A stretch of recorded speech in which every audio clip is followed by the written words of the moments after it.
ඒ විස බීජ වගේ ඇඟ වගේ අත වගේ සයිස් මහත එකක් නෙමෙයි ඔය ඇඟ ඇතුළට එන්නේ. පැතිරීම. ඉතින් මේ අඟහරුවාදා උදේ ජේසුගේ අවසාන සතිය ඇවිදින ඔබට මම කියන්නේ.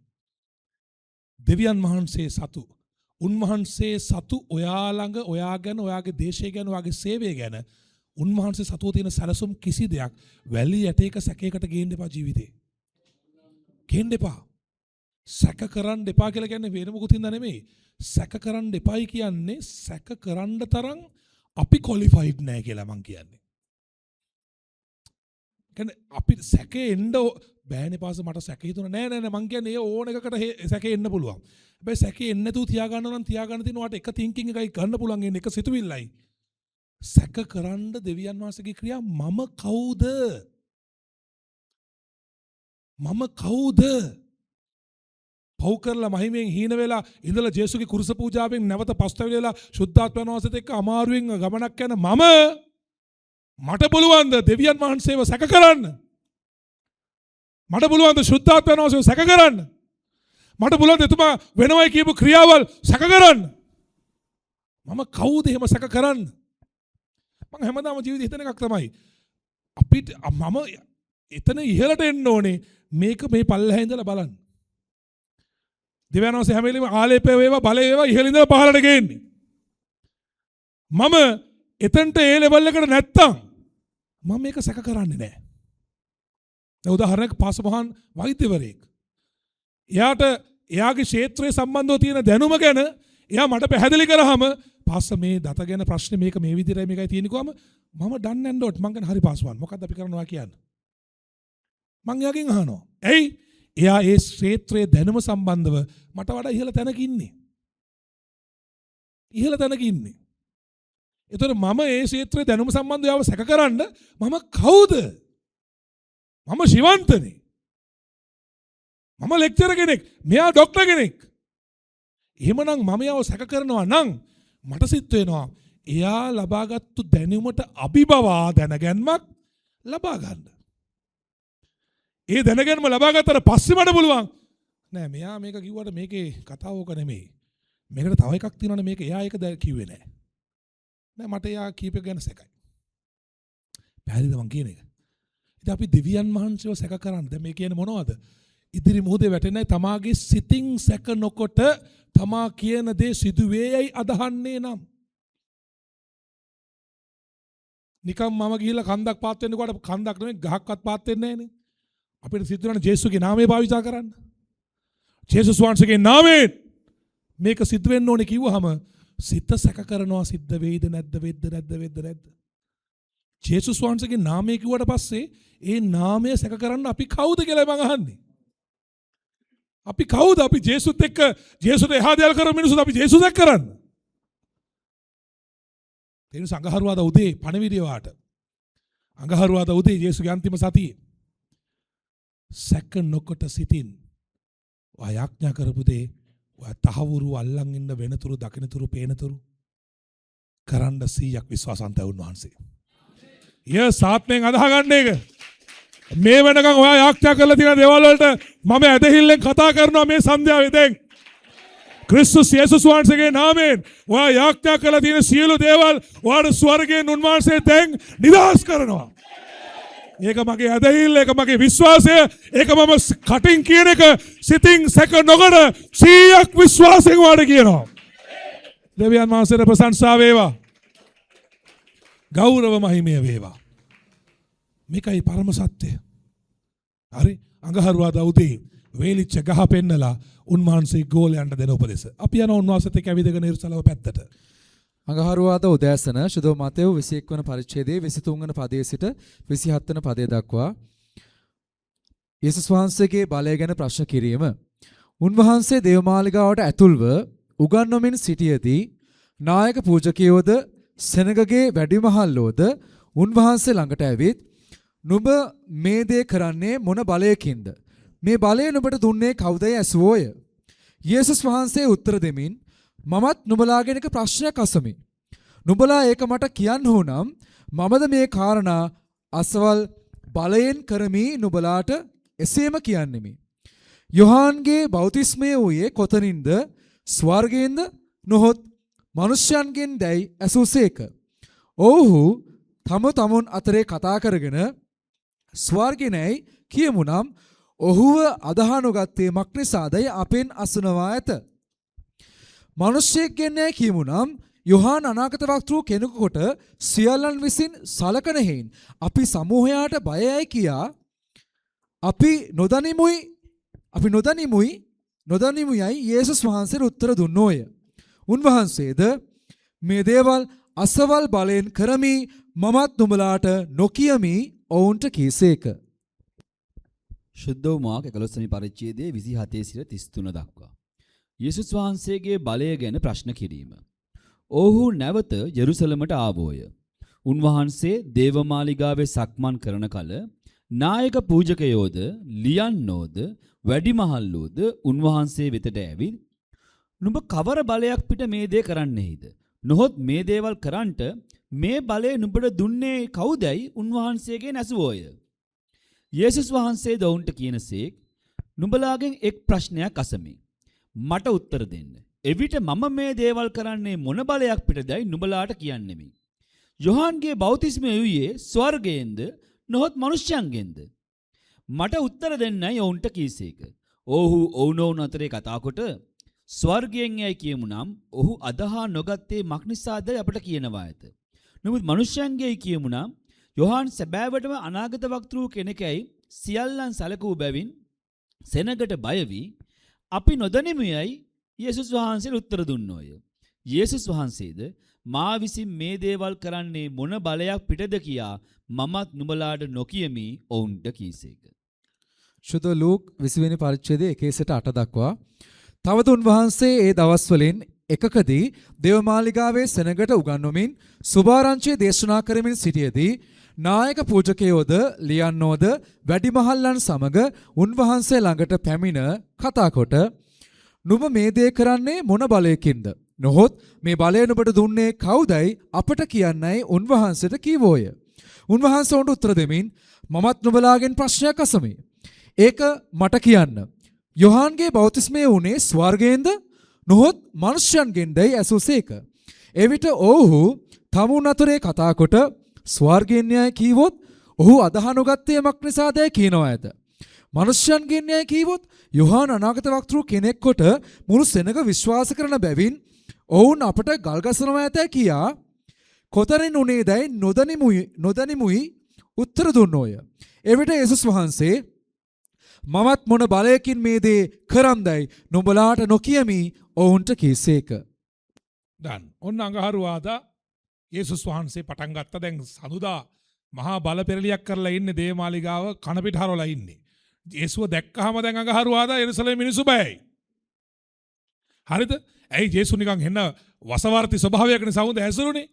අඟහරුවාදා ආවා. ඇවිල්ලා තයා මේ මහා සෙනග දැන් දේවමාලිගාවට යන්නේනවා. ලංකේ ලක්ෂ ගණන් සෙනගනේ. දේවමාලිගාවට යන්නේන තැන පල්ලෑ පඩිපෙළේ ඉඳගෙන යේසුස් වහන්සේ කෑ ගහලා උගන්වන්න අර ගන්නවා. මිනිසුන්ට. ගෝලයෝ ටිකත් වටේ වාඩිලා ඉන්නවා. ගෝලයෝ මාර අසරණයි ඉතින් ඇත්තටම. යේසු යන හින්දා යේසු ඉන්න තැන ඉන්න එපෙයි. ගෝලයෝ ටිකත් වාඩි වෙලා ඉන්නවා. කතාව දුර දිග යනවා. නායක පූජකයෝ වැඩිමහල්ලෝ ලියන්නෝ එනවා. උන්වහන්සේකින් ප්‍රශ්න කළ දැන් මෙයා ගුරුවරයෙන්නේ. පාට් එක දාගෙන ගහගන්න බෑ දැන් මෙයාත් එක්ක. ලොකු ප්‍රශ්නයක් තියෙනවා මෙයාගේ තියෙන මේ හාස්කම් කිරීමේ බලය. ඒ නිසා හරි අපි කතා බහක් ගොඩනගා ගමු කියලා ජේසුස් වහන්සේව හිර කරන ආකාරයට ප්‍රශ්න කරන්න පටන් ගන්නවා නායක පූජකයෝ. ජේසුස් වහන්සේ ඇවිල්ලා මේ ප්‍රශ්න වලට උත්තර දෙනවා අති දක්ෂ ඉන්ටෙලෙක්චුවල්ස් නැත්තම් මොනවද කියන්නේ අපි විද්වතෙක් හැටියට. හරි? මේ ප්‍රශ්න ඇතුලේ තියෙන්නේ මහා දැනගැන්මක් තියෙන විද්වත් හැසිරීමක්. ජේසු හිර කරනවා ප්‍රශ්න අහපු කෙනා ජේසුගෙන් උත්තර බලාපොරොත්තු නොවි ජේසුට නිහඬව ඉඳලා එයා හිමීට හරි අපි යනවායි කියලා යන තත්ත්වෙට උන්වහන්සේ ප්‍රශ්න නිර්මාණය කරනවා.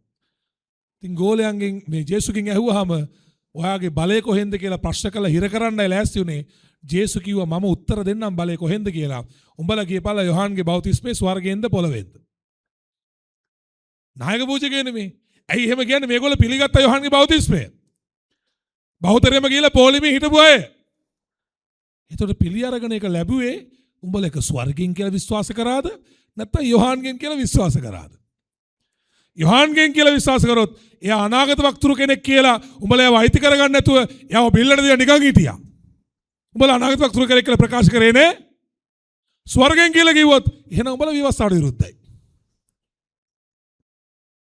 ඒ හැසිරීම මහා පුදුම හිතුණා මෙතන හිටපු අනිත් ගුරුවරුන්ට ජේසුස් වහන්සේගේ ප්‍රශ්න කිරීම. සමහරක් වෙලාවට සමහර ප්‍රශ්න වලට උත්තරේම නෙමෙයි ජේසුස් දෙන්නේ. සමහර ප්‍රශ්න වලට අහන්නේ ප්‍රශ්නයක්මයි. ඔයා සමහරක් වෙලාවට ජේසුස්ගෙන් අහන ප්‍රශ්න වලටත් එහෙම තමයි. ස්වාමීනි මට තාම මේක ලැබුණේ නැහැ. මට තාම අරක හම්බුන්නේ නැහැ. මම මේකට යාඥා කරා. ඒකට යාඥා කරා. මට තාම එහෙම නැහැ. මට මේම නැහැ. ඒක නැහැ. මම මේ මොකද කරන්නේ? ඔයා ගොඩක් ප්‍රශ්න එහෙම අහනවා. ජේසුස් උත්තර දෙන්න බෑ. ජේසුස් අහන එක ප්‍රශ්නයක්. උඹ උදේ ඉඳලා උඹ හැමදාම මට නොකඩවා තාම යාඥා පටන් ගත්තද? ඔව් කිව්වත් ප්‍රශ්නයක් නෑ කිව්වත් ප්‍රශ්නයක්. ඔව් කිව්වොත් එහෙනම් ඔබ වෙන ජේසුස් කෙනෙකුට යාඥා කරන්න ඇති. මට ඇවිල්ලා නෑ ඒක. නෑ කිව්වොත් ඉතින් ඒක ඔබ කරන්න මෙපේ නැති හින්දා උඹට මේ දේවල් වෙලා තියෙන්නේ. ඔව් කියන්නත් බෑ නෑ කියන්නත් බෑ. නේද? සමහර වාගේ ප්‍රශ්න වලට මේ ජේසුස් උත්තර දෙන්න හැටි. ඔන්න නායක පූජකයෝ ලියන්නොත් එක්ක මුඩක් ඇදගත්තා. කෑ ගහලා සෙනග ඉන්නවා ඕහා ගාලා දැන් මේක තේරුම් ගන්න මේ වෙලාවේ හරිද? තාස් ගණන් සෙනග. දැන් නායක පූජකයෝ ලොකු ඇඳුම් දාගෙන ගෞරවාන්විත පිටින් එන යුදවරු ඔළුව පාත් කරන් ඒගොල්ලෝ ඉස්සර හැසිරෙන්නේ. ඒගොල්ලෝ මෙහෙන් එනකොට මෙහෙම පස්සට කියලා යන්න දෙන්නේ. දැන් ජේසු මහා සෙනග මැත්තේ මේගොල්ලන්ට මෙහෙම ඇටැක් කරනකොට ප්‍රශ්න අර තියෙන නෝන්ඩිය තියෙන්නේ. ලැජ්ජාව. ඒක වචන වලින් කියන්න බැරි තරම්. සමහරක් ඉදෙව් එළියෙන් ආපු ගැහණු අය හරි කට වහගෙන hina වෙවි යනවා පල්ලේ. නායක පූජිකයන් වෙන ජීවිතේට මුණත් බලමු නැති උන් මේක හරියන්නේ නැහැ මේ මිට රෙදි ගැලවෙනවා. හරි ඔබතුමාගේ බලය ගැන අපිට ප්‍රශ්නයක් නැහැ හරි කියලා හිමීට එක එක්කෙනා පඩිබෙල් බහින. ඊට පස්සේ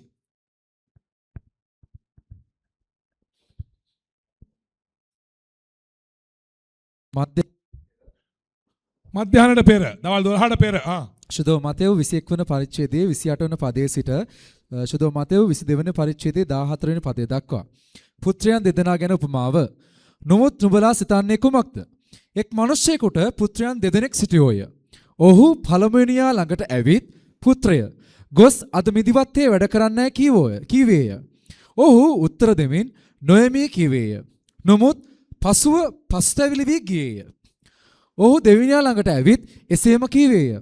ඔහු උත්තර දෙමින් ස්වාමිනී යමී කීවේය. නමුත් ගියේ නැත.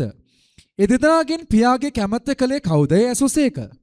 පළමුවෙනියායයි ඔහු කීවෝය. යේසුස් වහන්සේ ඔහුට කියනසේක් සැබෑවක් නුඹලාට කියමි. සුංගම් අය කරන්නොත් වෛශ්‍යාවොත් නුඹලාට පළමුවෙන් දෙවියන් වහන්සේගේ රාජ්‍යයට ඇතුල් වෙති. මක්නිසාද යොහාන් ධර්මිෂ්ඨකම නැමැති මාර්ගයෙන් නුඹලා ළඟට ආවේය. එහෙත් නුඹලා ඔහු අදහා නොගත්හුය. නමුත් සුංගම් අය කරන්නොත් වෛශ්‍යාවොත් ඔහු අදහාගත්තෝය. නුඹලා ඒ දැකත් ඔහු අදහගන්නා පිණිස පසුවවත් පස්තැවිලි වුණේ නැත. මිදිවත්ත ගැන උපමාව. තවත් උපමාවක් අසන්න. එක් ගෙදරක ස්වාමියෙක් මිදිවත්තක් වවා වටේට වැට බැඳ එහි මුද්‍රික යන්ත්‍රයක් හාරා තබා කොතක් බැඳ ගොවීන්ට බදු දී වෙන රටකට ගියේය. පල නිලන කාලයේ ලං වූ කල තමාට අයිති පල ලබා ගන්නා පිණිස ඔහු තමාගේ දාසයන් ගොවීන් වෙතට යවීය. එවිට ගොවියෝ ඔහුගේ දාසයන් අල්ලා එකෙකුට ගැසුවෝය. එකෙකු මැරුවෝය. තවත් කෙනෙකුට ගල් ගසුවෝය. නැවතත් පළවෙනි අයට වඩා වැඩි ගණනක් වෙන දාසයන් යවීය. ඔහු ඔවුන්ටත් එසේම කළෝය. පසුව ඔහු මාගේ පුත්‍රයාට ඔවුන් ගෞරව කරනවා ඇත කියා තමාගේ පුත්‍රයා ඔවුන් ළඟට යවීය. නමුත් ගොවියෝ පුත්‍රයා දැක මොහු උරුමකාරයාය. එන්න මොහු මරා මොහුගේ උරුමය ගනිමුයි ඔවුනොවුන් කතා කොට ඔහු අල්ලා මිදිවත්තෙන් පිටතර දමා මැරුවෝය. එබැවින් මිදිවත්තේ ස්වාමියා ආකල ඒ ගොවීන්ට කුමක් කරන්නේයිදැයි ඇසූසේක. ඔහු කතා කොට ඔහු ඒ නපුරු මනුෂ්‍යයන් භයානක භයානක ලෙස විනාශ කොට නියම කාලවලදී තමාගේ ඵල කොටස දෙන්නා වූ වෙන ගොවීන්ට තමාගේ මිදිවත්ත බාර දෙන්නේ යයි කීවෝය.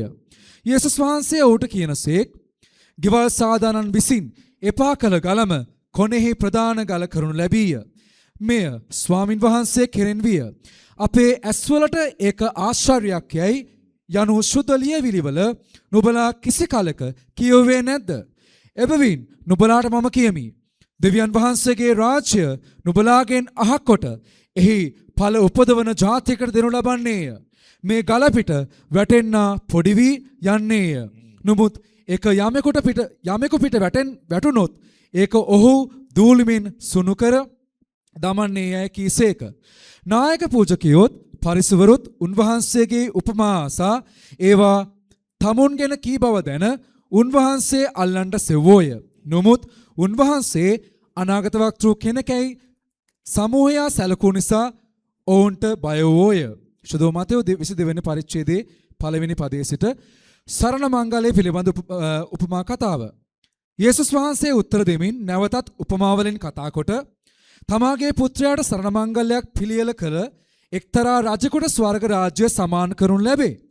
ඔහු සරණ මංගලට ආමන්ත්‍රණය ලැබුවන් කැඳවන පිණිස තමාගේ දාසයන් යැව්වේය.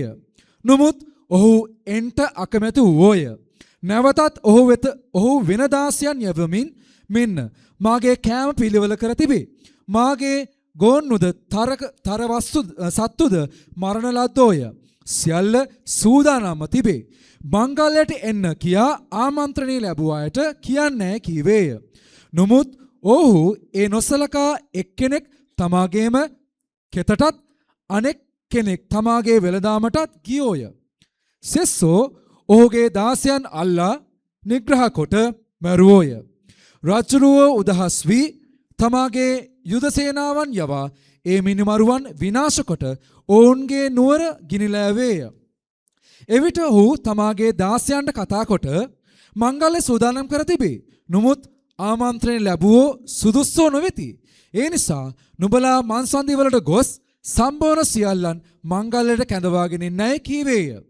ඒ දාසයෝ මහා මාවත් වලට ගොස් තමුන්ට සම්බ වූ යහපත් අයහපත් සියල්ලන් රැස්කොළෝය. අමුත්තන්ගෙන් මංගල්‍ය ශාලාව පිරුණේය. එහෙත් රජුරුවෝ අමුත්තන් දකින්ට පැමිණි කල එහි මංගල්‍ය වස්ත්‍රයක් නෑද සිටි මිනිසෙකු දැක යහළුව මංගල්‍ය වස්ත්‍රයක් නැතුව නුඹ කෙසේ මෙතනට ආයෙහිදයි ඔහුට කීහ. ඔහු වාක් රහිත විය. එවිට රජුරුවෝ කතා කොට මොහුගේ අත්පා බැඳ මොහු පිටත අන්ධකාරයේ දමන්න. එහිදී හැඬීමත් දත්මිද කෑමත් වන්නේ යයි සේවකයන්ට කීවේය. මක් නිසාද කැඳවනු ලැබුවෝ බොහෝය, තෝරාගනු ලැබුවෝ ස්වල්පයක් යයි කීසේක. ශුද්ධ වූ මාර්ක් 12 වෙනි පරිච්ඡේදයේ 1 සිට 12 දක්වා මිදිවත්ත ගැන උපමාව. උන්වහන්සේ උපමාවලින් ඔවුන්ට කතා කරන්න පටන්ගෙන මිනිස්සෙක් මිදිවත්තක් වවා වටේට වැට බැඳ මිදි යන්ත්‍රයේ සඳහා වලක් හාරා කොතක් ගොඩනගා ගොවින්ට බදු දී අන් රටකට ගියේය. ඔහු මිදිවත්තේ පළ කොටස ගොවීන්ගෙන් ලබා ගන්න පිණිස පළ වාරයේදී ගොවීන් ළඟට දාසියෙකු යවීය.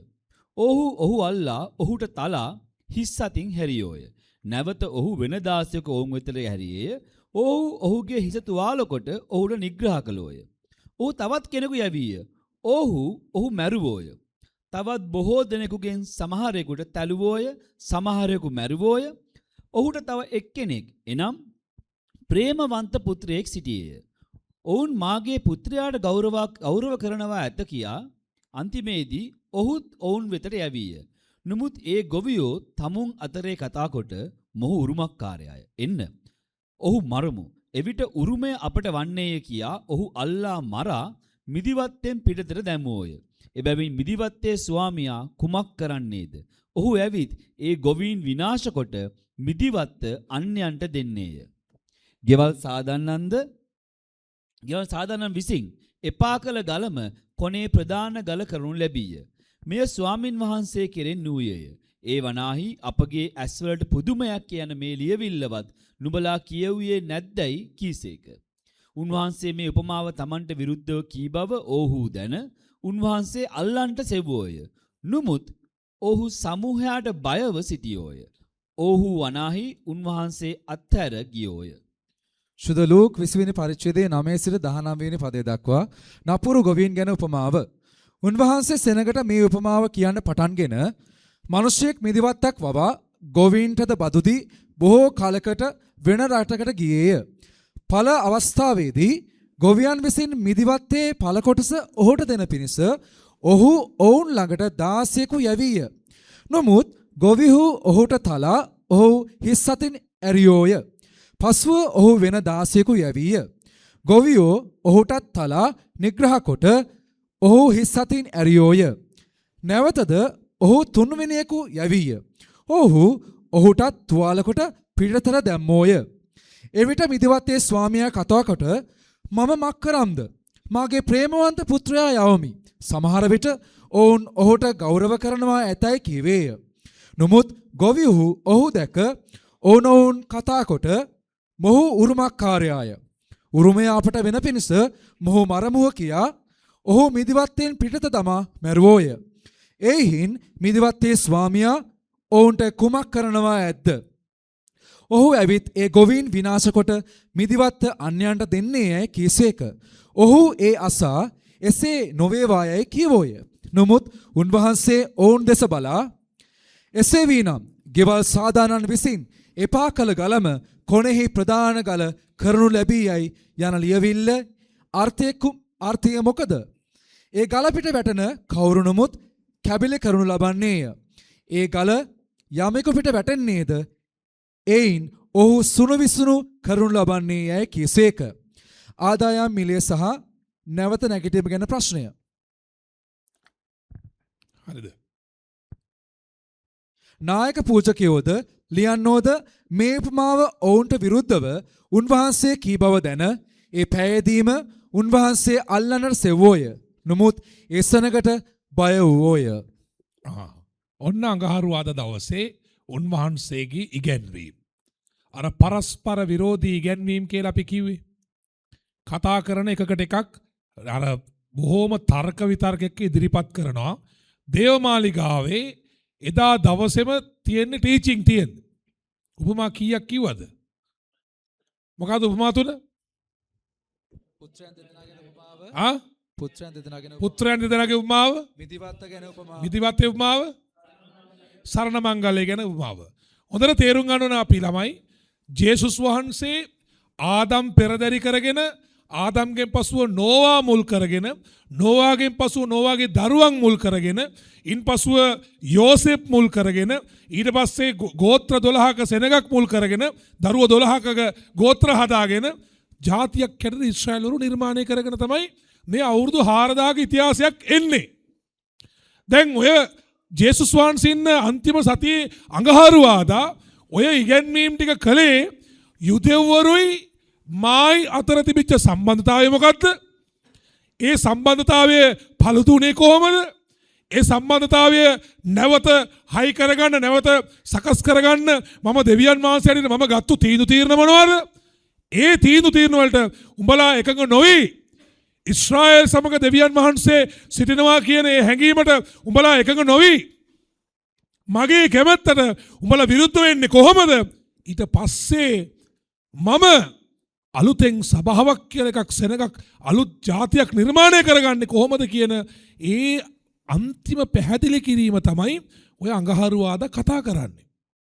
මොකද මෙතනින් පස්සේ මරණයට පස්සේ ඉස්රායල් වරුන්ගේ දෙවියන් වහන්සේ හැටියට නෙවෙයිනේ නැවත නැගිටින්නේ. නැවත නැගිටින්නේ සමස්ත සෙනගගේ දෙවියන් වහන්සේ හැටියට. තේරෙනවද මං කියන්නේ ගාමේ? දැන් ජේසු මේ ජීවත් වෙන අන්තිම සතියේ අඟහරුවාද ජේසු මේ කියන කතාවල ඇතුලේ ඔක්කොම තියෙන්නේ මම ඇයි සමස්ත සෙනගගේ දෙවියන් වහන්සේ වෙන්න යන්නේ? මම මේ වෙනකන් උඹලගේ දෙවියන් වහන්සේ හැටියට විතරයි හිටියේ. උඹලා හින්දා මං කොච්චරද මිනිස්සුන්ව මරණයටපත් කරා, මිනිස්සුන්ව ප්‍රතික්ෂේප කරා, උඹලා විතරක් කරගෙන ඇවිල්ලා දේශයන් උඹලාට මිනිස්සුන් එලවලා උඹලාට මේ දේශය දුන්නා. මම මෙච්චර කාලයක් උඹලත් එක්ක මේ සම්බන්ධතාවයේ ආවා. හැබැයි මං තවදුරටත් ඉස්රායල් දෙවියන් වහන්සේට ඉන්නේ නැතුව මම සමස්ත ලෝක සෙනගගේ දෙවියන් වහන්සේ බවට වෙන්න යන්නේ. ඇයි එහෙම උනේ ඇයි එහෙම තීරණ ගත්තේ ඒ ගත්තු තීරණේ පසුබිම මොනවද කියන එක තමයි ඔය උපමාවල් ඇතුළේ උන්වහන්සේ කතා කරන්නේ. ආමෙන්. තේරුණා නේද මං කියන එක? වගකීමක් නේද එයා ඒක කියලා දෙන්න ඕන නේද එයා? අවුරුදු ගාණක් ඔයාගේ මගේ සම්බන්ධතාවයක් තිබිලා ඒ සම්බන්ධතාවය හෙට නවතිනවා නම් මම ඒ නවත්තන්න තීරණය කරා නම් ඒකට මම උත්තර දෙන්න බැඳිලා ඉන්නවා ඔයාට. මං උත්තර දෙන්න ඕනේ ඒකට ඔයාට. වගකීමක් එක්ක බැඳීමක් ගොඩනගා ගන්නවා කියන්නේ එහෙමයි. ඒකට උත්තර නොදී කියන්නේ නැතුව ඔයාව අත්හරින එක කරයොත් ඒක වැරදි. පැහැදිලි කිරීමක් තියෙනවා. ජේසු අතහරිනවා ඊශ්‍රායල්ගේ දෙවියන් වහන්සේ කියන තනතුර. පිළිගත්තත් නැතත් කවුරුත්. හරි? ඒක කවුරු පිළිගත්තත් නැතත් උන්වහන්සේ වැළඳ ගන්නවා අලුත් ටයිටල් එක සමස්ත ලෝකයේ සියලු අයගේම දෙවියන් වහන්සේ බව. ඒ හින්දා අපි ඇතුළට ආවේ ළමයි. මේ අඟහරුවාදේ පැහැදිලි කිරීම තමයි උදේවරුන්ට කරන්නේ. ඒ පැහැදිලි කිරීම එකක්වත් ආත්මිකව තේරුම් ගත්තේ නැහැ කවුරුවත්. ඒ නිසා යුදෙවරු දැනගත්තා යේසුස් වහන්සේ කෑගහ බණිනවා කෑගහලා විවේචනය කරනවා දේව මාලිගාවේ පූජකයන්ව නායකයන්ව යුදෙව් මේ දේව මාලිගාව යුදෙව් දේව සභාව යුදෙව් දෙවියන් වහන්සේගේ කතාව මේ මිනිස්සයා විවේචනය කරනවා කෑගහනවා කියලා යුදෙව් පූජකයන්ට කේන්ති කියලා ජේසුව අල්ලලා මරන්න හෙව්වා. අඟහරුවාද වෙනකොට හෙව්වට අල්ලලා මරන්න මොකද කරන්න බැරි හේතුව? ජේසු කතා කරන තැන්වල මිනිස්සු වාඩි වෙලා අහන් ඉන්නවා. ජේසුට සවන් දෙනවා. තේරෙන්නේ නැහැ. නමුත් සෙනග ඉන්නවා. සෙනග දැන් ජේසුව පිළිගන්නේ මොන විදියටද? ප්‍රොෆට් කෙනෙක් අනාගත වක්තෘ කෙනෙක් හැටියට. පිටින් ආව මිනිස්සු. ඒතර අනාගත වක්තෘ කෙනෙක් හැටියට සෙනග පිළිගන්නකොට දැන් නිකන් අර අපි ප්‍රශ්නයක් ඇති කරගත්තොත් සෙනග කුලප්පු වෙනවා. ඒ නිසා නායක පූජකයන්ට ලියන්නන්ට ජේසු අල්ලන්න ඕනේ වුණත් ජේසු කෑ ගහන වලින් ඒගොල්ලන්ට ලැජ්ජයි. ඇයි මේ ඔක්කොමල කතාවේ තියෙන්නේ තවදුරටත් උඹලත් එක්ක දෙවියන් වහන්සේ නෑ දෙවියන් වහන්සේ අතහැරලා අලුත් උත්තරයක් අලුත් සෙනඟක් තෝරගන්න යන්නේ. මේක තමයි ටෝටල් අයිඩියා එක මේ කතාවද. ඉතින් සෙනඟ යුදෙවුරු තවත් කෝපයටපත් වෙනවා. මේ අඟහරුවාදා දවල් වෙනකොට ඊට පස්සේ මධ්‍යහන ශුද්ධ මතෙව් 22 වෙනි පරිච්ඡේදයේ 15 සිට 22 වෙනි පදය දක්වා ආදායම් සම්බන්ධ ප්‍රශ්නය. එවිට පරිසවරු ගොස් කතාවෙන් උන්වහන්සේ කෙසේ අසු කර ගනිමුදැයි මන්ත්‍රණය කළෝය. ඔන්න ඊළඟ පිරිස. නායක පූජකයා ආවා, ලියන්නෝ ආවා. දැන් ඔන්න ඊළඟ සෙට් එකේ එනවා පරිසවරු. කොහොම හරි ජේසුව අල්ලගන්න තමයි හදන්නේ මොනවා හරි කතාවක් දාලා හිර කරලා උන්වහන්සේව ගන්න හදන්නේ හිරබාරයට. ඔහු හෙරොදිවරුන් සමග තමුන්ගේ ගෝලයන් උන්වහන්සේ ළඟට යවෝය. ඔහුද ආචාර්යින් වහන්සේ ඔබ සැබෑ කෙනෙක් බවත් දෙවියන් වහන්සේගේ මාර්ගය සැබෑ ලෙස උගන්වන බවත් මිනිසයන්ගේ තරාතිරම් නොබලන බැවින් කිසිවෙකු නොසලකන බවත් දනිමු. කොහොමද ටෝක් එක? එන්නේ මොනවටද? එන්නේ අල්ලගන්න. ජේසුව හිර කරන්න එන්නේ. පැමිණීමේ ස්වභාවය කොහොමද? ආචාර්යින් වහන්සේ මේ ෂෙනොක් කියන විදිහට කිව්වොත් ගහගන්න වගේ තමයි කියන්නේ. ඒක එහෙම නෙවෙයි. බොහොම ලවින් කියන්නේ මේක. හරි. ආචාර්යින් වහන්සේ ඔබ ඇවිල්ලා සැබෑ කෙනෙක්. ඔබ ධර්මිෂ්ඨයි. ඔබ වහන්සේ දෙවියන් වහන්සේගේ මාර්ග හරියටම උගන්වන ගුරුවරයා ඔබ වහන්සේ. එහෙම කතා කරන්න ඇවිල්ලා. ප්ලෑන් එක ජේසු කොහොම හරි හිරබාරයට ගන්න. කපටි කට්ට කෛරා ටික හැසිරීමක්. හරිද? මොනවද කියන්නේ? මිනිස්යන්ගේ තරාතිරම් ඔබ වහන්සේ උඹලා දන්නවද මේ අනිත් අයට පිරිසක් එනවනේ හෙරෝදියස්ලා පරිසවරු උඹලා දන්නවද කවදාකවත් මෙතුමා මිනිස්සුගේ තරාතිරම් බැලුවේ නැහැ ප්‍රේමේ උල්පත මෙතුමාගේ හැසිරීම කියලා මාර මුරුංග අත්තේ කෙලවරේ දැල්ලේ තියන්නේ සියල්ල එතුමා අහගෙන ඉන්නවා ස්තුතියි සතුටුයි හොඳයි ඩග්ගාල අපි වගේ නම් දෙකට තුනට නැවිලා රැවටෙනවනේ හරි අපි වගේ ඊට පස්සේ ඉතින් ආයෙත් අනේ ඉතින් ඒව නෑ ඉතින් අපෝ එහෙම නැහැ ඉතින් නැහැ ඉතින් චුට්ට මම නෙමෙයිනේ දෙවියන් වහන්සේ මම නෙමෙයි දෙවියන් වහන්සේ ඔයා නලියන්නේ දෙවියන් වහන්සේ ඕන තරම් මම දැකලා තියෙනවා ඒ කියන්නේ කටින් කියන්නේ මම නෙමෙයි දෙවියන් වහන්සේ කියලා නමුත් මම තමයි යකෝ කරේ මම ඔක මගේ වැඩක් ඉතින් ජේසුට මේ කතා කරන්නේ දැන් මං කිව්වේ අරමුණම ඇවිල්ලා පරිසවරු හෙරෝදියස්ලගේ සෙට් එකක් ඇතුලෙන් යවලක් තියෙන්නේ. හරි බලන්න මාස ප්ලෑන් එක අඟහරුවාදා දේමාලිගාවේදී අත්තට හවු කර ගන්න දන්නේ ඒ වෙලාවේදී වැරදි දෙයක් ඉගෙනුවයි කියලා අල්ල ගන්න. ඊට පස්සේ එබැවින් ඔබ සිතන්නේ කුමක්ද?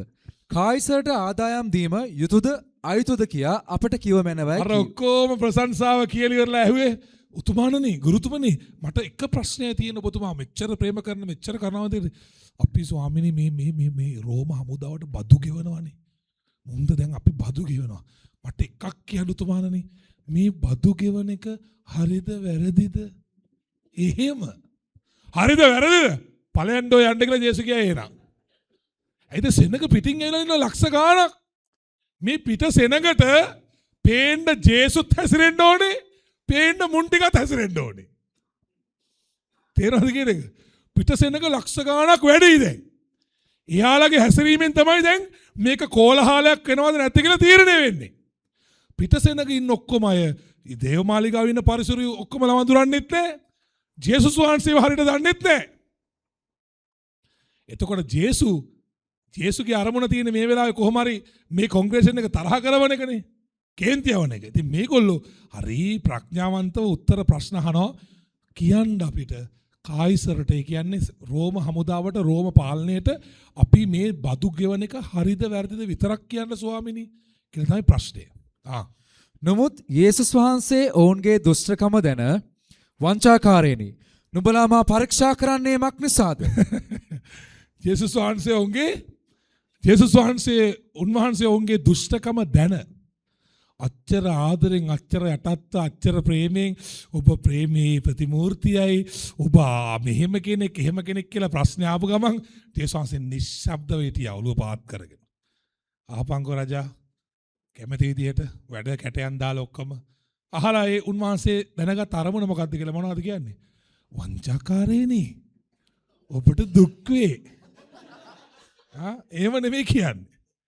ජේසුර දැන් ඕනේ මුංග ලැජ්ජාවටපත් කරන්න මේ ඉන්න මිනිස්සු ඉස්සරහා මේ දේමාලිගාවේ ඉන්න ෆුල් ස්ටාෆ් එක ආයේ මොංගල් කරන්න ජේසුර ඕනේ. හරි ජේසු ඉවසීමෙන් බලන් හිටියා කියන ඕනම දෙයක් කියන්න කියලා. කෑ ගහන්න ගත්තා. වංචාකාරයෝ තොපි. ඉවරයි නේද මොකද මේ මිත්‍රලා ඔක්කොම අහංගිතලා කෑ ගහන්නේ දැන් කියලා. ඩිම් වෙලා ඉන්නේ දැන්. පරිසරි හෙරොද්ලගේ සෙට් එකයි. හරි? තොපි මාව පරීක්ෂා කරන්නවද? මහා පරීක්ෂා කරන්න. එහෙමයි කතා කරන්නේ. මේ පොතේ ලියන විදියටයි මූ කියන විදියටයි නෙවෙයි. හරිද? මේක සැබෑ සිදුවීමක්. හරි සැබෑ සිදුවීම තියෙන ඕමයි. හරිද? ඉවසන් ඉඳලා කෑ ගැවුවා ඊට පස්සේ. ආදායම් මිලය මට පෙන්වන්නයි කෙසේක. ඔහු මස්සක් උන්වහන්සේ ළඟට ගෙනාවෝය. මේ රූපයත් සටහනත් කාගේදයි උන්වහන්සේ ඔවුන්ගෙන් ඇසුසේක. දීපල උඹලා ගාව තියෙනනේ කාසියක් කාගාවර තියෙනව නේද? රෝම හමුදායි කාසිය දීපල අරවරලා ගෙනාවා. කාසියල්ලා මේ පැත්ත බැලුවා මේ පැත්ත බැලුවා. මේ කාසිය තියෙන්නේ කාගේ මොනද? මේකේ තියෙන සීසර්ගේනේ. එහෙනම් ඉතින් සීසර්ගේ දේ සීසර දීපල්ලා. සීසර්ගේ මොන නේක තියෙන්නේ? ඒක මගෙන් ගන්නෑයි. කතාව ඉවරයි. නේ යන්න ඉස්සරහට. කායිසර්ගේ යයි ඔහු කීවෝය. එවිට උන්වහන්සේ එබැවින් කායිසර්ගේ දේ කායිසර්ටත් දෙවියන් වහන්සේගේ දේ දෙවියන් වහන්සේටත් දෙන්නයි ඔවුන්ට කීසේක. ඔහු ඒ අසා මවිතව උන්වහන්සේ අත්හැර ගියෝය. ඉවරයි නේ කතාව. කියන්නේ කවදාකවත් හිතුවේ නැහැ ජේසු එහෙම ආංශකක් තියයි කියලා. ජේසු නිකන් අර ජුවලිතකමට කෑ ගහලා අපි කිසි විටක දිය යුතු නැහැ රෝම හමුදාවට. අපි දෙවියන් වහන්සේගේ දරුවෝ. ලංකාවේ කිසි ක්‍රිස්තියානිකාරයෙක් ටැක්ස් ගෙවන්න ඕනේ නැහැ. දසෙන් කොටස් දුන්නොත් ඇති. ඒ වගේ උත්තරයක් බලාපොරොත්තු වෙන්නේ. එහෙම උත්තරයක්. ඒ නිසා එතකොට ඉතින් අර 5000 10000 කොළ හාස්කම් කළා ගත්ත රවුලක් නැහැ. හොරසල්ලි නෙවෙයිනේ. එතකොට දෙවියන් වහන්සේ කියන්නේ බැංකුව වැඩක් නැහැ. මම හාස්කම් කළා ඔබට 5000 කොළක් දැන් දෙන්නම්. බැංකුව ඕනේ නැහැ, පද්ධතිය අවශ්‍ය නැහැ, ඒවට නම්බර්ස් ඕනේ නැහැ, සිස්ටම් ඕනේ නැහැ. මම ඔබට කෙලිම හාස්කම් කරලා 5000 කොළ දෙනවා. රත්තරන් කෙලිම මං හාස් කරලා දෙන්න රත්තරන්. හරි කඩෙන් ගන්න ඕනේ නැහැ. එහෙම තමයි උත්තරයක් බලාපොරොත්තු වෙන්නේ ජේසුගෙන්. ජේසු එක සම්පූර්ණ ඔපොසිට් එකට ගියා. ජේසු කියලා කියන මේ කාසිය තියෙන්නේ කාගේ මූණද? මේකේ මූණෙන්ම තියෙනනේ සීසර්ගේ කියලා ඉතින් ඒක ඌටයි තියනම් ඌට දීපල්ලා. කාර්ස් යූටයි. ඇත්තට මේකේ තියෙන ආත්මික කතාව මොකද්ද? වටිනාකම වැලියු එක කියන එක. මේ කාසි අතරගත්තු ජේසු දන්නවා සල්ලි මට පෙන්නුවට මම ජීවිතයට කිසිම දෙයක් වටිනාකමක් නොකරපු දෙවි කෙනා. ඔව් නේද? මේ මොනවා හරි මවලා සල්ලි දුන්නද අපිට? සල්ලි වලට ගන්න කිව්වද?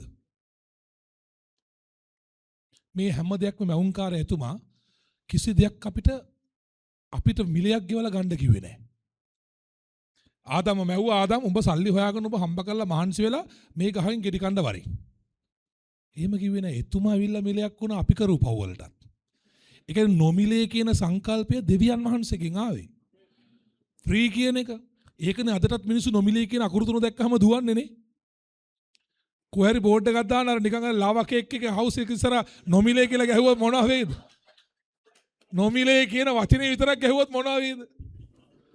නොමිලේ කියලා ගැහුවා නම් නොමිලේ කියලා ඇතුළට ආවට පස්සේ කේක් කෑලි 5ක් කෑවම පස්සේ වතුර වීදුරුවක් නොමිලේ.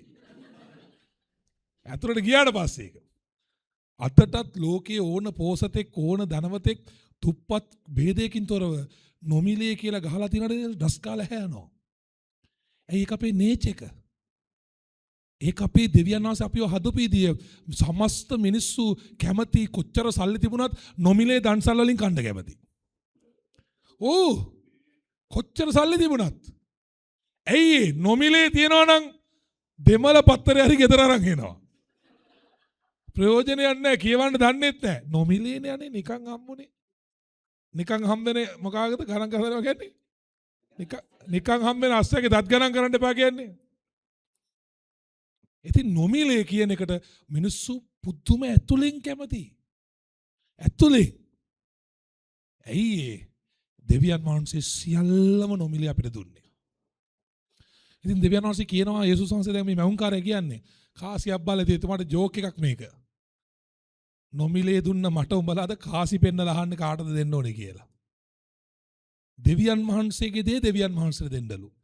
සීසර්ගේ දේ සීසර්. ඒතකොට සීසර් කියන්නේ කායිසර් කියන්නේ ලෝකේ අධිරාජ්‍ය, ලෝකේ රාජ්‍ය කියන්නේ යකා.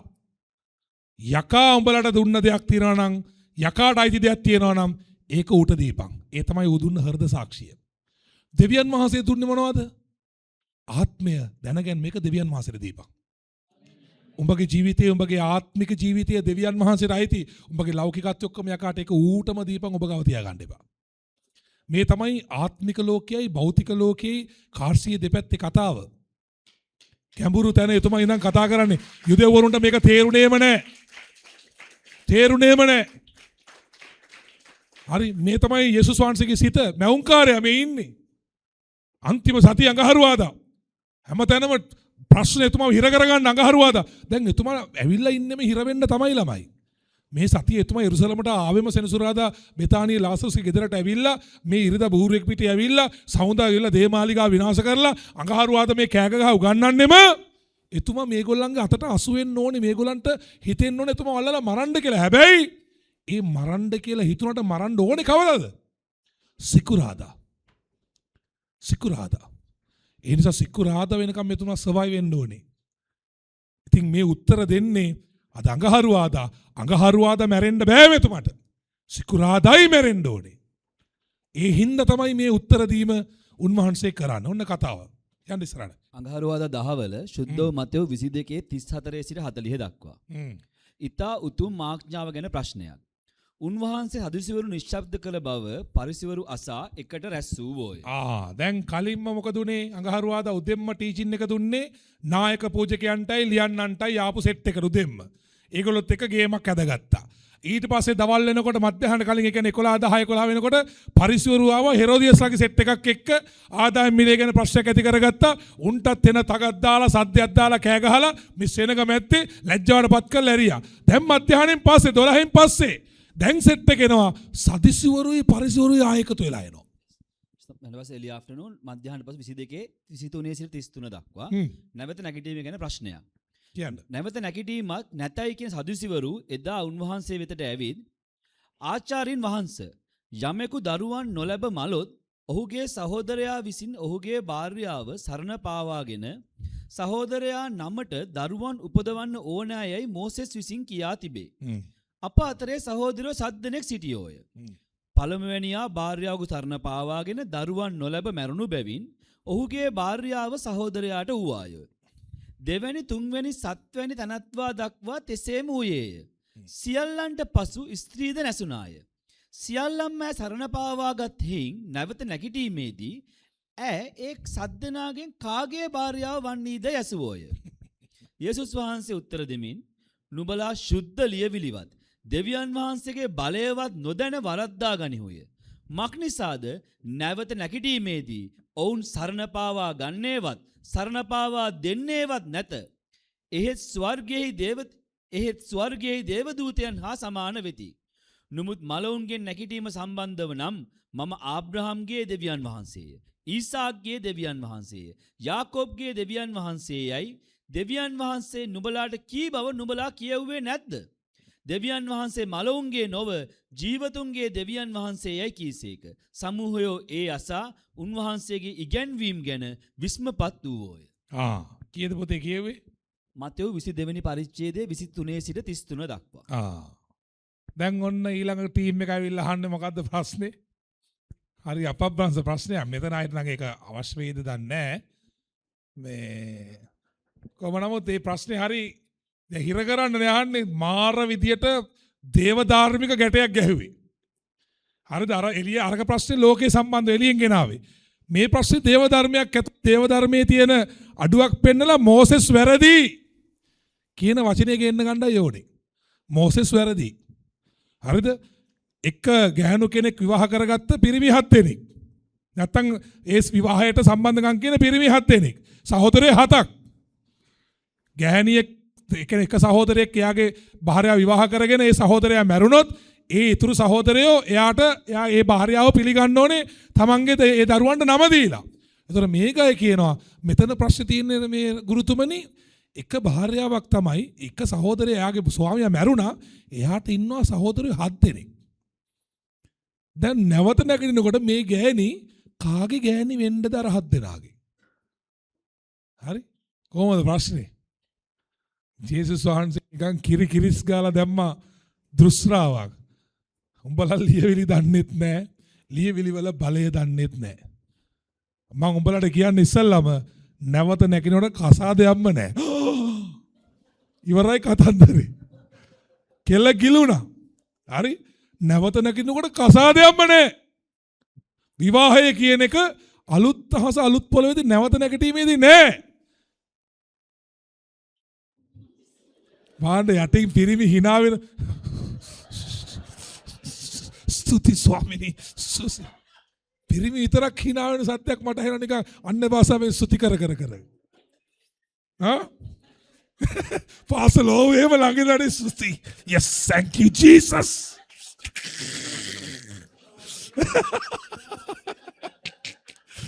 හරි නැවත නැගිටීමේදී කසාදයක්ම නැත්තම් පොළවේ මොන ගෑනිත් එක්ක හිටියත් වැඩක් නැහැ. එහෙදි ගෑනුත් එක්ක ඉන්න හම්බෙන්නේ නැහැ. එහෙදි විවාහය නැහැ. හරිද? අර කතාවත් ඒරෝගල අහලා නැද්ද නේද? ඒ කියන්නේ අපායේ කාන්තාව නැහැලුනේ. අපායේ කාන්තාව නැහැලු. පිරිමි ඊතරවල ඉන්නේ. ජේසු කියපු කතාවක් නෙවෙයි යා. මම ඊයේ පෙරේද දැක්කේ. අපායේ කාන්තාව නැහැලු. පිරිමි විතරලු ඉන්නේ. ඒ කියන්නේ අපායට යන්නේ ඇයි? සම් කෙනෙක් අපායට යන්නේ ඇයි? වරදක් කළා පව් කළාදී කාන්තාව වැරදි කරන්නේ නැහනේ. ජීවිතේට පිරිමියෙකුට වැරදි කරපු කාන්තාවක් හම්බෙන්නේ නැහැ. හැමදාම පිරිමි තමයි වැරදි කරන්නේ.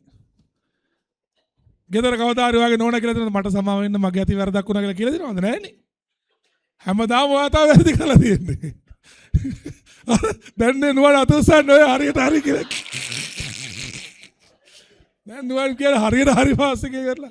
ඒස වැරදි කරුවොත් නේ කාන්තාවන්ට අපායට යන්න වෙන්නේ. ඉතින් වැරදි කරපු කාන්තාව මේ වෙනකන් හම්බෙලා නැහැ. අවසානයේදී මොනවා කිව්වත් මිනිහා වැරදි. ඒ නිසා මිනිහට සිත් වෙන සමා වෙන්න කියලා කියන්නේ. ඒ නිසා අපාය කියන්නේ පිරිමි ඉන්න තැනක් විතරලු. පිරිමි දැන් අපායේ ගිහින් ඉන්නවනේ. පිරිමි තමයිලු බොරුවට තොරතුරක් හදලා තියෙන්නේ. අපායේ වද දෙනවා අපායේ මෙහෙමයි අපායේ ඇයි හේතුව නිකමටවත් ගෑණි කපායට එන්නේ නැතුව ඉන්න ඕනේ කියලා.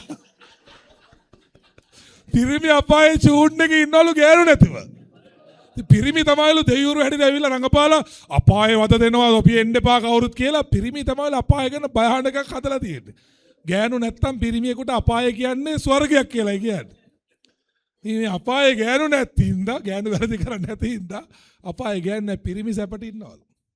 හරි දැන් මේ ඒ වගේ ප්‍රශ්නයක් තමයි ජේසුස්ගෙන් අහන්නේ. නැගිටිනකොට මේ ගෑණිගේ මිනිහා කවුද? සහෝදරයන් 7 දෙනෙක් මොසෙස්ගේ ව්‍යවස්ථාවට අනුව. පේනවනේ ඒගොල්ලන් අදහන ව්‍යවස්ථාවම ඒගොල්ලෝ ප්‍රශ්නාර්ථයක් ඇරලා හදලා ඒගොල්ලෝ ජේසුස්ගෙන් ප්‍රශ්න කරනවා. ඒගොල්ලෝ අදහන ව්‍යවස්ථාව. ජේසුස් දුන්නා නිකන් ආයේ අහස පොළොව දෙදලා යන උත්තරයක්. මොකද මේ අලුත් අහස අලුත් පොළොවේ නිර්මාණකරු ජේසුස් වහන්සේනේ. හරිද? කෙලින්ම කිව්වා විවාහයක් නැහැ. ගහන්නද බයින්නද නැහනේ. ආදම් සායව විවාහ වුන්නේ නැහැ නේදන් වෙන්නේ නැතුලේ. විවාහ වුන්නේ ආදම් සායව ඒදන් වෙන්නේ නැතුලේ. ඒ දෙන්න විවාහ වුන්නේ නැහැ ලිංගික වැසුරුනේ නැහැ ඒදන් වෙන්නේ නැතුලේ. නේද? ජේසුස් මුකුත් ප්‍රතික්ෂේප කරන්න බෑ කාටවත්. ඔන්න මොනවද උනේ අවසානයේ මොනවද කිව්වේ? මවිත වුණා ඒගොල්ලන්ට උත්තර දී ගන්න බැරුව ගියා. ඊට පස්සේ කතාව. එදින දහවල් 2 සිට හවස 3:00 අතර කාලය ශුද්ධ මතේ 22 වෙනි පරිච්ඡේදයේ 34 වෙනි පදයේ සිට 40 වෙනි පදය දක්වා උතුම් ආඥාව ගැන ප්‍රශ්නයක්.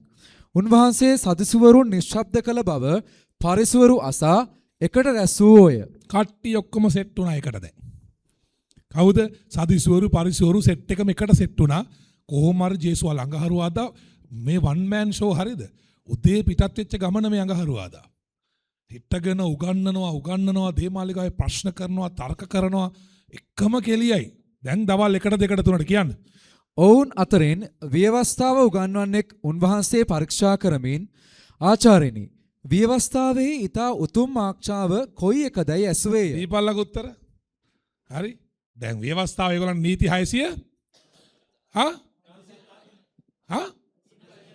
613යි. නීති 613යි. ව්‍යවස්ථාවේ දසපනතක් කියලා තියෙනවා 50000ක කියලා විශේෂ ව්‍යවස්ථාවක් කියලා. උගන්වන්නෙක් ව්‍යවස්ථාව ලියන්නේ කවිල අහනවා ව්‍යවස්ථාවෙන් මේ නීති වලින් මොකද්ද උතුම් එක කියලා. හරි ජේසුස් වහන්සේව දැන් මුන් දන්නේ නැනේ මේ ව්‍යවස්ථාව ලියපු කතෘවරයාගෙන් ප්‍රශ්න අහන්නේ.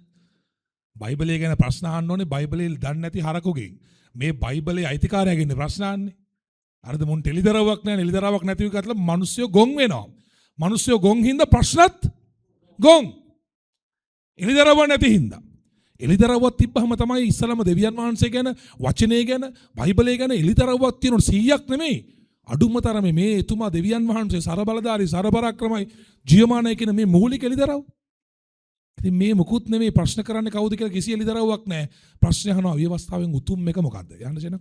උන්වහන්සේ ඔහුට කතා කොට නුඹේ මුළු හෘදයෙන්ද නුඹේ මුළු ආත්මයෙන්ද නුඹේ මුළු බුද්ධියෙන්ද නුඹේ දෙවි වූ ස්වාමින් වහන්සේට ප්‍රේම කරව.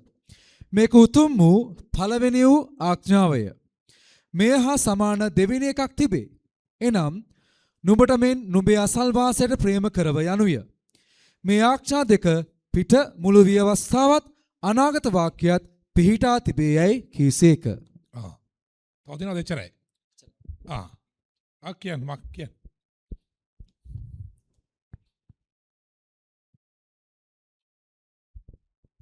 මාක් 12:28 සිට 34 දක්වා. ඊතා මහත් ආඥාව ගැන ප්‍රශ්නය. එවිට ලියන්නන්ගෙන් එක්කෙනෙක් ඇවිත් ඔවුන් එකතුව ප්‍රශ්න විචාරණවා අසා උන්වහන්සේ මනාසේ ඔවුන්ට පිළිතුරු දුන් බව දැන සියලු ආඥාවලින් කොයි එක ප්‍රධානදයි උන්වහන්සේගෙන් ඇසුවේය. යේසුස් වහන්සේ උත්තර දෙමින් ප්‍රධාන එක නම් අහෝ ඊශ්‍රායෙල් අසන්න අපේ දෙවියන් වහන්සේ ස්වාමින් වහන්සේය. උන්වහන්සේ එකම දෙවියන් වහන්සේය. නුඹේ මුළු හෘදයෙන්ද නුඹේ මුළු ආත්මයෙන්ද නුඹේ මුළු බුද්ධියෙන්ද නුඹේ මුළු ශක්තියෙන්ද නුඹේ දෙවි වූ ස්වාමින් වහන්සේට ප්‍රේම කරන්න යන එකය. දෙවෙනි එක නම් නුඹට මෙන් නුඹේ අසල්වාසියාට ප්‍රේම කරන්න යනුය. මේවාට වඩා උතුම් අන් කිසි ආඥාවක් නැතයි කීසේක. එවිට ලියන්න ආචාර්යින් වහන්සේ සැබවින් උන්වහන්සේ එකම තනන් වහන්සේයයි ඔබ හරි ලෙස කීයේය. උන්වහන්සේ හැර වෙන කිසි දෙවි කෙනෙක් නැත. මුළු හෘදයෙන්ද මුළු ඥානයෙන්ද මුළු ශක්තියෙන්ද උන්වහන්සේට ප්‍රේම කිරීමත් තමාට මෙන් තමාගේ අසල්වැසියාට ප්‍රේම කිරීමත් සියලු මුළු දවන පූජාවලට හා යාගවලටත් වඩා උතුම් යයි කීය. ඔහු නුවණින් උත්තර දුන් බව යේසුස් වහන්සේ දැක නුඹ දෙවියන් වහන්සේගේ රාජ්‍යට නුදුරුව සිටින්නේහි යයි ඔහුට කීසේක. ඉන්පසු උන්වහන්සේගෙන් කිසි ප්‍රශ්නයක් අසන්ට කිසිවෙකුට ධෛර්යය නොතිබුණේය. Wow. Right? And no man after that does ask him any questions. කිසි කෙනෙක් නැතුව ගිය අඟහරුවාදා හවස වෙනකොට යෙරුසලම දේවමාලිගාවේ මත හිටගෙන පර්වතයක් වගේ කතා කරන ප්‍රබල ගුරුවරයෙක් මොනවා ඇහුවත් මොනවා කතා කරත් උත්තර දෙනවා ආයේ අහස පොළව දෙදරලා යන්න කිසි කෙනෙකුට නැගිට ගන්න බෑ against කපටිකමෙන් අල්ලන්න බෑ ප්‍රඥාවෙන් අල්ලන්න බෑ දැනගැන්මෙන් අල්ලන්න බෑ ආත්මෙන් අල්ලන්න බෑ බුද්ධියෙන් අල්ලන්න බෑ මොන මායාවකින්වත් අල්ල ගන්න බැරි මහ තේජසේ ප්‍රබල ගුරුවරයෙක් හැටියට යෙරුසලමේ පඩිපෙළ ගාව හිටගෙන උන්වහන්සේ කෑ ගගහ උගන්වනවා ළමයි. ආමෙන්. ශ්‍රේෂ්ඨ ගුරුවරයෙක් එතුමා ක්‍රිස්තුස් යේසුස් වහන්සේ එතුමාගේ නම. හරි අපිට තියෙන පූර්වාදර්ශය අපි ගුරුවරු අපේ සේවය අපිට තියෙන පූර්වාදර්ශය ඒ තේජසේ රජුරණන් වහන්සේගේ ඉගැන්වීමේ ශෛලිය ස්වභාවය හැසිරීම. බලන්න මෙතන හරි පුදුම තියොලොජිකල් ක්වෙස්චන් එකක් නේ දේව ධර්මානුකූල ප්‍රශ්නයක්. ශුද්ධ බයිබලයේ මම මොන ආඥාවද මොන පොතද පිළිගන්නේ? මොන අදහසද මම එකඟ වෙන්නේ? බයිබලයේ මොන ලියවිල්ලේ මොන දේද මම කරන්න ඕනේ? මොකද්ද මම මේක මුල් කිව්වම අදහන්නද නව කිව්වම අදහන්නද අපිට මට තෝරන තරම් එහෙමයි හම්බෙනවා. පාස දසෙන් කොටස් මෙහෙම දෙන එක හරියද? පඳුරු විතරක් දෙන එක හරියද? නැත්නම් දසෙන් කොටස් මේ අපි යන පබහාටම දෙනව නැත්නම් වෙන දැනකට දෙන්න පුළුවන්ද? මොකද්ද හරි? ඒකද හරි මේකද හරි? කෙනෙක්ගේ වරදක් දැක්කම විවේචනය කරන්න ඕනද? කෙනෙක්ගේ වරදක් දැක්කම බයින් එක හරියද? විවෘත ප්‍රසිද්ධිය කියන එක හරියද? රහසින් එයාට කියන එක හරියද? සේවයක් කරද්දී මේ සේවකයා මේ වරද කළා සේවයේ ඉන්න පුළුවන්ද? සේවයේ යන්න බැරිද? කොච්චර දෝ තැන්වල ඕන තරම් ඔය වගේ. ජේසුස් වහන්සේගේ මේ අහපු ප්‍රශ්නෙට දුන්න උත්තරය මං කිව්වේ විස්මිත විය යුතු නැහැ. මොකද විස්මිත විය යුත්තේ කරන්න බැරි කෙනෙක් එක කරාම. විස්මිත වෙන්න දෙයක් නැහැනේ. විස්මිතයි කියන්නේ එයාටනේ. විස්මිත කියන වචනේ තේරුම සම්පූර්ණත්වයේ අයිති එයාට. යේසුගේ වචනේ ඒක. ඉතින් මොනවද යා කියන්නේ? ව්‍යවස්ථාවේ දසපනතෙන් මොකද්ද හොඳම පිළිගත යුතු ප්‍රධාන ආඥාව කොහොම ජේසු කියනවා මං කියන්නම් බලට. එකක් තමයි මුළු සිතින් මුළු බුද්ධියෙන් මුළු ශක්තියෙන් දෙවියන් වහන්සේට ප්‍රේම කරව කියන එක. අනිත් එක තමයි නුඹේ අසල්වැසියාට ප්‍රේම. ළමයි ව්‍යවස්ථාවට 50යි. 50 බෙදලා තියෙන්නේ දෙවියන් වහන්සේට ප්‍රේම කරන්න කියලා 50 ප්‍රමාණයක් තියෙනවා කීයද? පළවෙනි 54 දෙවියන් වහන්සේට ප්‍රේම කරන්න තියෙන්නේ. ඊළඟ 56 මිනිසුන්ට ප්‍රේම කරන්න මිනිසුත් එක්ක යහපත් සමාජයක ජීවත් වෙන්න. ලියපු කතෘවරයා නෙමෙයි ඉන්නේ. යානේ තියෙන දන්නේ මොන අරමුණින්ද ලිව්වේ කියලා. මිනිස්සු මේක 50ක් කර වෙන් කරගත්තට මේක දෙවියන් වහන්සේක හොඳ සම්බන්ධතාවයක් සහ තමන්ගේ ඊළඟ අසල්වැසි මිනිසයත් එක්ක හොඳ සම්බන්ධතාවයක්. කවුද අසල්වැසි මිනිසයා? ආදම් සහ ඒව. ආදම් සහ ඒවට සම්බන්ධතාවය ගොඩනගා ගන්න දෙන්නගේ හොඳ සම්බන්ධතාවයක් හදා ගන්න කෙලින්ම 56ක් තියෙනවා. දෙවියන් වහන්සේත් එක්ක ඒ දෙන හොඳ සම්බන්ධතාවයක් ගොඩනගා ගන්න 54ක් තියෙනවා. මේකයි කතාව. දෙවියන් වහන්සේගේ අසල්වැසියා ආදම්ගේ අසල්වැසියා ඒව මේ දෙන්න ඉන්නේ යුවල. තුන්වහන්සේ 50 පෙළ ගැස්සුවේ ඒ මත. බොරු කියන්න එපා, සොරකම් කරන්න එපා. මේවා කිව්වේ මේ දෙන්නගේ සම්බන්ධතාවය වර්ධනය කරගන්න. හරි? ඒ දෙන්නගේ සම්බන්ධතාවයට. ඉතින් ලියපු කතෘවරයාගෙන ප්‍රශ්න අහන්නේ කිව්වහම මේ මිනිස්සයා උන්වහන්සේව හිර කරන්න ආවත්, උන්වහන්සේව අල්ල ගන්න ආවත් ඒ මිනිස්සයා අවබෝධයකට ආවා. ජේසු කියපු එක ඇත්තයි කියන එක. ඒ මිනිස්සයා රිපීට් කරලා කියනවා ස්වාමීනි ඔබතුමා කිව්වා හරි තමයි. මං ආපු අරමුණ හොඳ නැතකොට ඔබතුමා කියපු එක හරි තමයි. ඇත්ත ඔබතුමා කිව්වේ දෙවියන් වහන්සේට ප්‍රේම කරන එකයි අසල ඉන්න එක දෙවි කෙනයි. ජේසුස් වහන්සේ දැක්කා හුව එන්ලයිට් වුණා කියලා. ජේසුස් කියනවා රාජ්‍ය අත ළඟ නුදුරේ ඉන්න ඔබට බලාපොරොත්තුවක් තියෙනවා රාජ්‍ය ගැන. එන සභාව ගැන, සභාව ක්‍රියාපොතේ දෙකේ හදන සභාව ගැන. ඔබට බලාපොරොත්තුවක් තියාගෙන ඉන්න පුළුවන්. ඒ කියන්නේ ඔබ ඒ අවබෝධයට ආවා. ආමෙන්. අඟහරුවාදා දවස ළමයි මෙසේ එකී මෙකී නොකී ඔක්කොටම උත්තර දුන්නා. හරිද? හවස 3යි නුවන් කියන්න පුතේ. ඊට පස්සේ හවස එදින හවස 3:00 4:00 අතර කාලය හ්ම්. සුදෝ මතේ 23 වෙනි පරිච්ඡේදයේ පළවෙනි පදයේ සිට 39 වෙනි පදය දක්වා ලියන්නන්ටත් පරිසවරුන්ටත් දුක් වේයයි කීම. එකල යේසුස් වහන්සේ සමූහයන්ටත් තමන් ගෝලයන්ටත් කතා කොට දැන් ඔන්න යේසුස් වහන්සේගෙන් ප්‍රශ්න කරන්න කවුරුත් නැහැ. උන්වහන්සේ පටන් ගන්නවා 3:00 4 කාලය ඇතුලේ ගෝලයන්ටයි සමූහයන්ටයි. සෙනග යන එන දේවාලිගානේ පිරිලානේ සෙනග. ඔක්කොටම කෑ ගහලා ජේසු කතා කරන්න ගන්නවා. මොනවද කියන්නේ? ලියන්නෝද පරිසවරුද මෝසෙස්ගේ ආසනයේ හිඳිති. එබැවින් ඔවුන් නුඹලාට අනකරන සියල්ල ඉෂ්ට කර පවත්වන්න. නමුත් ඔවුන්ගේ ක්‍රියා ලෙස නොකරන්න. මක්නිසාද ඔවුන් කියනවා මිස කරන්නේ නැත. ජේසු මේ පූජකයන්ව විවේචනය කරන්න ප්‍රධාන හේතුව එකයි. ජේසු පූජකත්වය හෝ පූජකයන් අහෝසි කළේ නැහැ. යේසු පැහැදිලිව කතාව පටන් ගන්නකොටම කියනවා මේගොල්ලෝ ඉන්නේ මොන ආසනයේද ඉන්නේ? කො එක දෙක කියන්න 23 එක.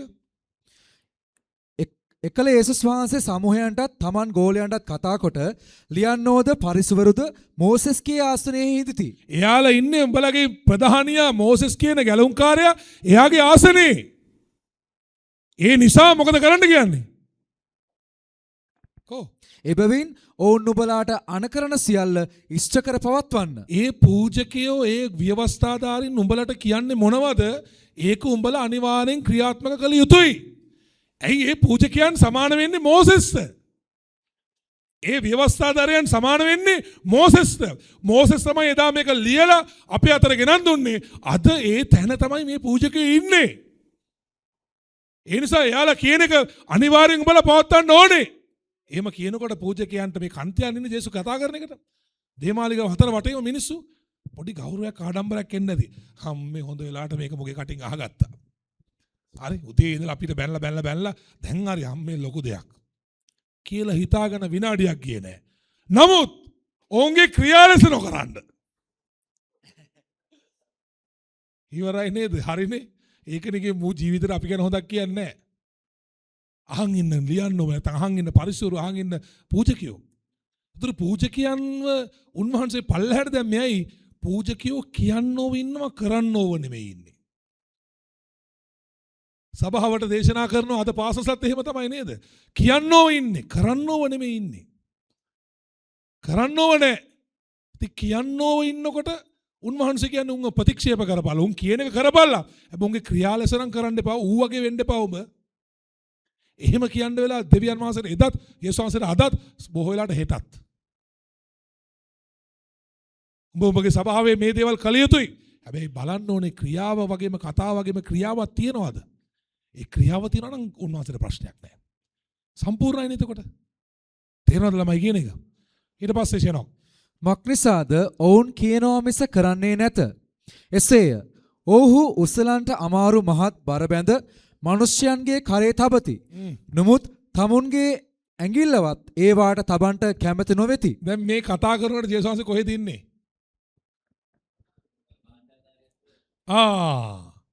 මේ කතාව කරනකොට හවස ජේසුස් වහන්සේ ඉන්නේ දේමාලිගාවේ ගබඩාව තියෙන තැන.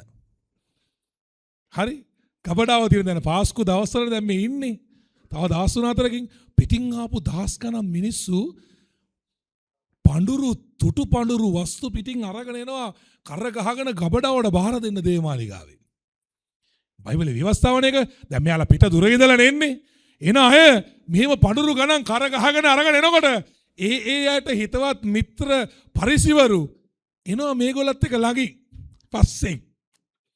අරගොල්ල බර කරේ ගහන් අරගෙන එනකොට කවුරුත් ඒවා අරගෙන දැන් ජේසු මෙහෙම කතා කරන්නේ මෙහෙම දැක මෙහෙම පෙනි ගබඩාව ඉස්සරහා මේම සෙනගෙනවා. ගබඩාවට බාර දෙන්න බර අමාරුවෙන් පඩිපෙළ ළඟ උස්සගෙන එනකොට පිටිපස්සෙන් පරිසර වෙනවා ලෝගෝ දාගෙන එහෙම කරගෙන අල්ලගෙන බොහොම ගෞරවයෙන් එනවා. එනකොට ජේසු කතා කරලා කියනවා අර පේනව නේද අර පේනව නේද? මොනවද කියන්නේ? දරන්න බැරි තරම් උසුලන්න අමාරු මහත් බර බැද මිනිස්සුගේ කරේ තබති. නමුත් තමුන්ගේ ඇඟිල්ලවත් ඒවට තබන්න කැමති නොවිති. පිටිපස්සෙන් යන පූජකයන්ට කොහොමගේ දැනෙනවද අර බඩු ටික අරගෙන යනකොට?